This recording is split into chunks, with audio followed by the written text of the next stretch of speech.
So I'm here with violinist Joseph Maile, who is one of the members of the Telegraph Quartet. They've got a new album out. I've got it right here. It pairs the string quartets of Maurice Ravel with that of Schoenberg. Now, those are two names that you wouldn't necessarily put together as far as repertoire goes, but maybe you can talk about the genesis of the album and why you chose these two composers. Yeah, I think that's a great question, and it really hits on what we were excited about for this time period in music history and also for the possibilities for the string quartet. I mean, you're exactly right that it never occurred to us, even until we started digging, that Schoenberg and Ravel were essentially about the same age. And about the same age when they wrote their first, true string quartet. Schoenberg wrote one before, but he never published it, kind of considered it a kind of first try. It kind of speaks to this time period where music is kind of bursting at the seams. Art in general is just kind of exploring this brave new world of the subconscious, and the possibilities almost seem endless. And so you can have two composers who are geographically so close to each other, and yet their cultures yield, and their own musical explorations are yielding types of music that are really strikingly different style. Well, I'll make a confession that I didn't know the Schoenberg Quartet before I started listening to your recording of it, but it really is, I've heard it described in various ways. I love the quote, it's like a Wagner opera, Yeah.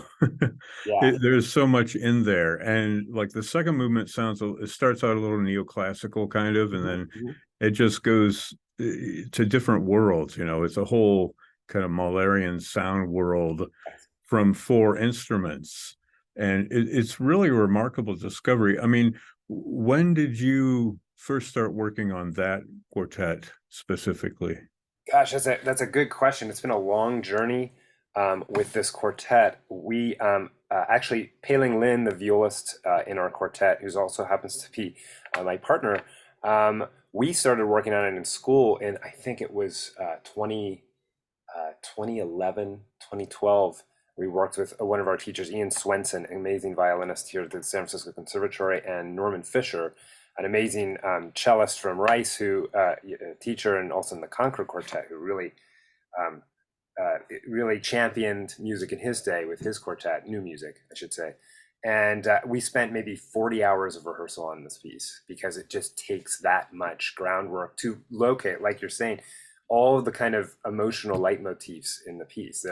And then the quartet came to it. I think we came to it because we wanted to have it on our Carnegie Hall debut. And so that must have been something like 2017 that we started working on it. And it's been an amazing journey with the piece since.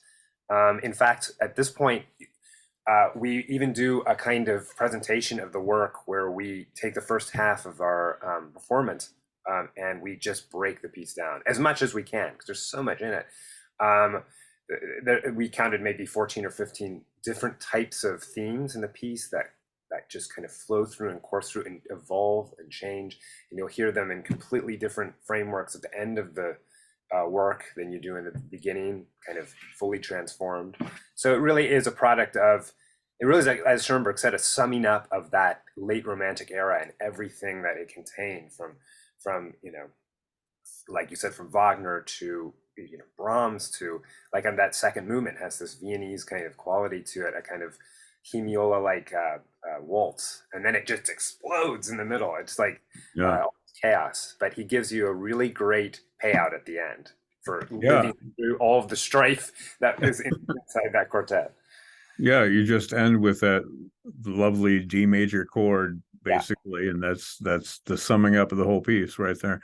It's so interesting to listen to. There's so much to discover, I think. And discovery seems to be a key word for you guys.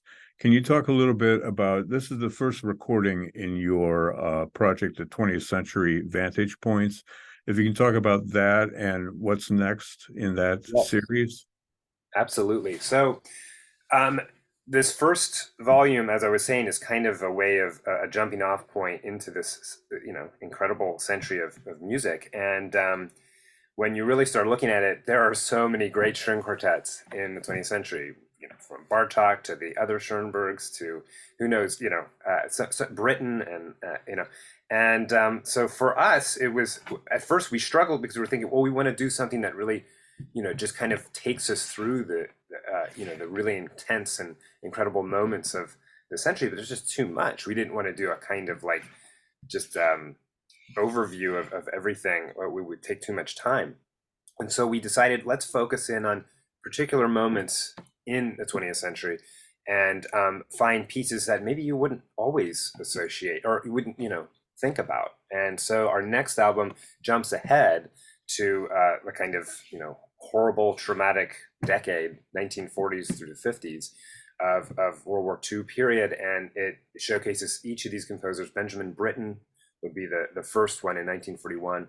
Then Mieczysław Weinberg, the Polish Jewish composer, in 1946, his sixth quartet, and then 1951, Grażyna Bacewicz, another Polish composer, but a woman composer who lived in Warsaw. And it's just, the idea is like, actually we, as much as we love Bartók, we didn't want to maybe put out another one of those great recordings because so many things have been recorded. So many great recordings have been made of those pieces. And so we thought this might be a great way to just show that snapshot, kind of almost like a cross section of that time period and what these quartets, how these composers were using this very intimate medium to express either directly or subconsciously, what was going on at that time. Well, there is a difference, I think, with every string quartet. They have their own sound. I wonder if you can talk a little bit about the sound of the Telegraph Quartet. I hear, like, especially in the Ravel, when it starts out immediately, there's kind of a French feel, but sort of a like you mentioned, the Viennese waltz. There's something almost salon-like about the intimacy of your quartet. But the sound of the strings together is so homogeneous and so well timed and done. I wonder if you can talk about just the sound and what you're reaching for as an ensemble. Yeah, that's another great question because it is something we've talked about a lot as a quartet, that all quartets have to talk about. It's the beauty of playing in a quartet is what you're talking about, that kind of putting your sounds together as one voice and moving together in one kind of formation. It's funny because that you say that, and I really appreciate that compliment of that it's homogenous, because it's something we struggled with a lot because we're four very different people with four very different approaches to music. We all have our kind of Venn diagram intersections of what, our musical priorities, which is what makes it work. But I would say at first, and because of pieces like the Schoenberg, that we tended towards trying to create a more etched sound and a more clear sound amongst the individual voices. And then we just had to work very hard to like kind of almost galvanize our own sounds into each other to accomplish something that the Ravel requires, which for all of the kind of bluster and intensity and complication of the Schoenberg, the Ravel is actually harder to record. As I'm sure every string quartet would tell you. It just is so kind of pristine, and but like you said, like it's not. I love to think of that music not as delicate. I think that it is vibrant, and so that was one thing that we tried to do in the Ravel that maybe could be a different entry point into it.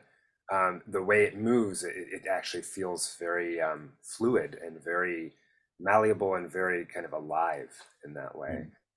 I do want to mention that you are originally from Cincinnati, just a couple of hours down the road Right. from where we are. Can you talk about the origins of the quartet and where does the name Telegraph come from? Well, I'll start with the name. The name Telegraph comes from, it essentially is kind of just locates us in San Francisco, because you have Telegraph Hill, which is a kind of geographical well-known site in San Francisco, close to Fisherman's Wharf, and then you have Telegraph Avenue, which is over in Berkeley. So you can choose, depending on which side of the bay we're on, we tell them that we're named after them. But I think the idea for the name also that kind of dawned on us afterwards was that it's an old form of communication, and essentially that is what we are as classical musicians. And it's what a string quartet is. And despite its age and the kind of the very antiquated technology that it is, and just literally playing on instruments from sometimes the 1700s, right? Still, we feel like it is still an exceptionally effective emotional communicator. So that's kind of something we realized about the name. And then the quartet itself started a little bit differently than a lot of quartets start. These days, usually you find your players, you find the people who you have connection with, maybe in your undergrad studies, and then you form the quartet, and you go through the whole circuit of competitions, and well, before that, applying maybe for a program as a full quartet. We started outside of school, where all of us were pretty advanced in age. We'd been through 2-3 degrees.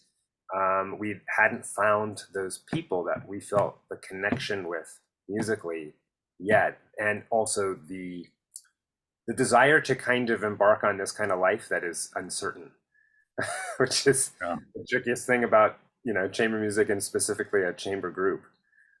So we finally found those people. Paling and I, like I said, we're a couple, and we moved to San Francisco Conservatory for the chamber major there, and we met Eric Chin, the other violinist of our group there.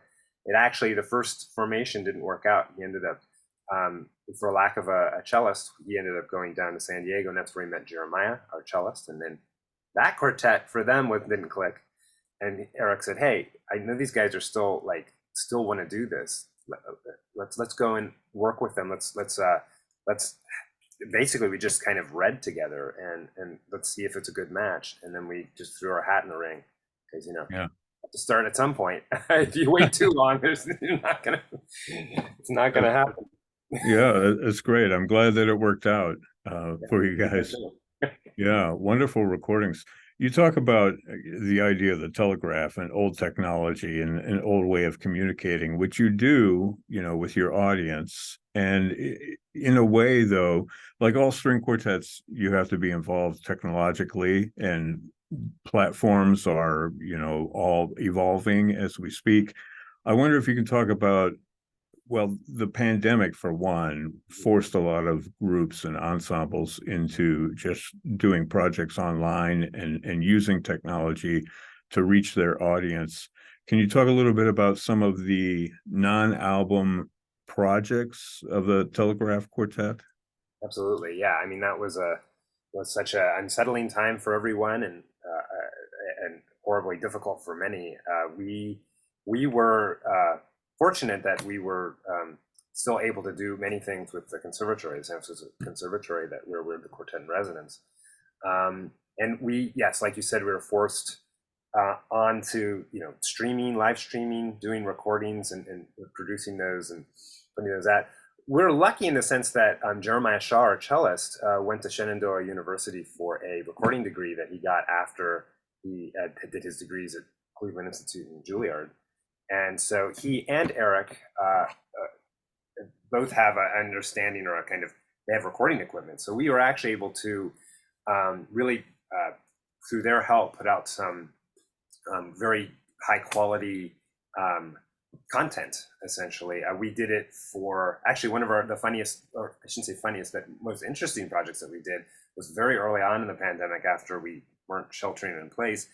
We kind of collaborated with one of the series here in the Bay Area, and their idea was to have us play in a restaurant that had no one in it, and then they sent the food of that restaurant out to each of their subscribers, and they watched and ate the food at the same time. It happened to be a French restaurant, and in fact, it was the Ravel Quartet was one of the pieces that we performed. Yeah, but yeah, it was incredible that we had the technology to be able to do that. It was also, you want to pull your hair out sometimes, because I think one of the trickiest things when we were doing that was we did a performance at San Francisco Conservatory, where we played our large concert hall, and no one's there, right? But you're doing a performance; it's not a recording, so it had all of the aspects of recording that we're not crazy about, which is no audience, and then it had none of the benefits of being able to go back and fix something. So it was surreal to play a full concert to an empty hall and try to have that energy that you want in a live performance that the audience gives you, right? That you feed from in a way, the adrenaline of them being there. It was such a strange experience to kind of stand up and play Weinberg's Sixth Quartet and then bow to silence. Yeah. But amazing that we were able to do it. I mean, and we're very thankful for that. That is amazing. And the recording is wonderful. I have it right here. It's called Divergent Paths, if you can see that, right? You've Yes. seen this, I assume. Yes, of course. We've been peddling it. I don't know what the artwork is, but it kind of looks like Schoenberg peeking over, staring at you. Because absolutely right. Yeah, really. Yeah. Yeah. No, it was that the artwork, which we got very graciously compliments of the Schoenberg Center in Vienna. They gave us the permission to use this. It was I believe it's one of his. Let's see here. This for some reason doesn't say that on here, but it is one of his. I think it's one of his gazes, which he had a whole series, and he is the one who painted it.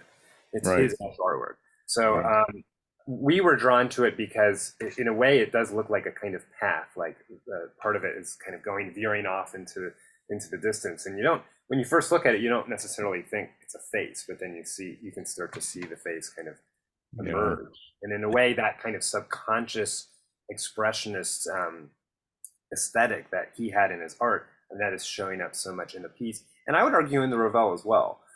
Like in movements like the third, where there's this deep-seated kind of darkness that kind of belies the brightness of the first movement or the kind of bluster of the second. But yeah, well, they have similarities. You've convinced me during this conversation. I'm very happy. Yeah, I do want to mention you have a crowdfunding campaign going on for your next album, right? Yes, thank you very much. Yeah, we're doing an Indiegogo campaign for the second volume, and we're on our way. We're about 2/3, I think, of the way there, and it ends on September 14th. So if anybody likes Divergent Paths and wants us to put out another one, feel free to visit. Absolutely. We'll put the link in the bottom of this when we post it. Well, thank you so much for talking about this wonderful album, Telegraph Quartet, Schoenberg and Ravel string quartets. As I said before, it's called Divergent Paths. Wonderful, from Mazucco Records. And we look forward to your next album. Thank you so much. Thank you very much, Brad.